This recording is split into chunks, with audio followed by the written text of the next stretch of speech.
রাধে রাধে। সবাই কেমন আছো? আশা করি ভালোই আছো। আমিও ভালো আছি।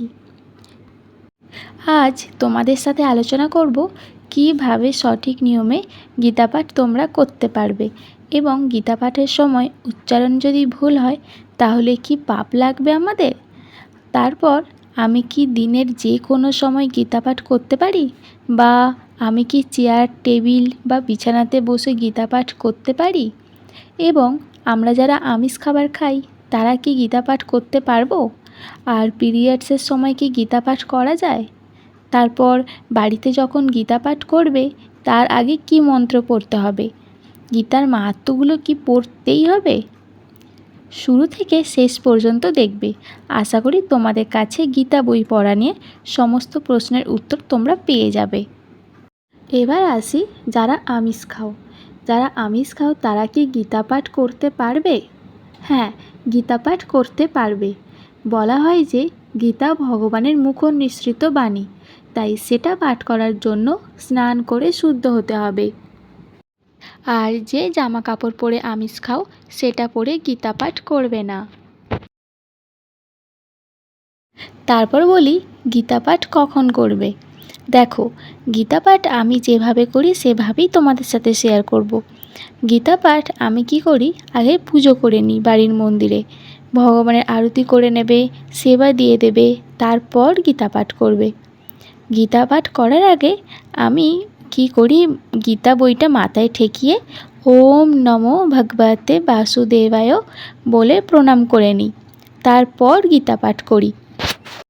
আমার যদি কিছু ভুল হয়ে থাকে তাহলে আমাকে ক্ষমা করে দেবে, ঠিক আছে?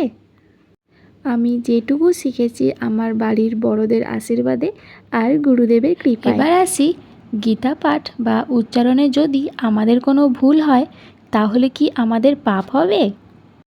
আচ্ছা, একটা কথা ভাবো তো, আমরা ছোটোবেলায় যখন স্কুলে যাই আমরা কি সব আগে থেকেই জানতাম? না তো। আমরা কিন্তু যখন জন্মাই তখন লেখাপড়া শিখে আসিনি।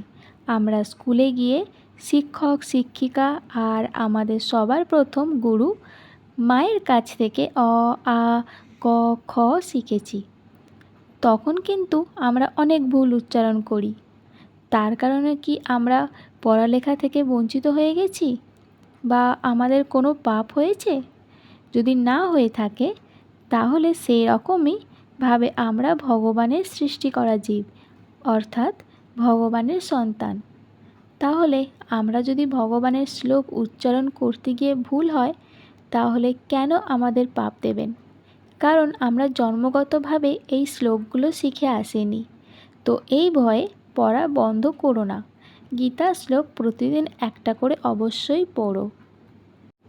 তারপর সবার প্রশ্ন থাকে যে গীতা কখন পড়ব, গীতা কি যখন তখন পড়া যায়? দেখো বন্ধুরা, দিনে যে কোনো সময়ে তুমি গীতা পাঠ করতে পারো। তোমাদের সময় অনুযায়ী তোমরা গীতা পাঠ করবে, সে সকাল হোক, দুপুর হোক, সন্ধ্যা হোক, রাত্রি হোক, কিন্তু যখন গীতা পাঠ করতে বসবে তখন নিজেকে শুদ্ধ হয়ে বসতে হবে। হ্যাঁ, আর তারপর যদি কেউ বলো যে আমি টেবিলে বসে গীতা পাঠ করতে চাই, তো হ্যাঁ, তোমরা টেবিলে চেয়ারে বসে গীতা পাঠ করতেই পারো, কিন্তু সেখানটা আগে শুদ্ধ করে নিতে হবে, তো তবেই সেখানে তুমি বসতে পারবে। এবার আসি, গীতা পাঠ কি পিরিয়ডসের সময় করা যাবে? দেখো বন্ধুরা, আমার গীতা আমার বাড়ির মন্দিরে ভগবানের কাছে রাখা থাকে, তাই আমি পিরিয়ডসের সময় পাঠ করি না। গীতা পাঠ পিরিয়ডসের সময় বাড়ির বড়রাও স্পর্শ করতে মানা করে। যে কটা দিন গ্যাপ যাবে সেই দিনের শ্লোকগুলো অন্য দিনে বেশি করে পড়ে নেবে, ঠিক আছে?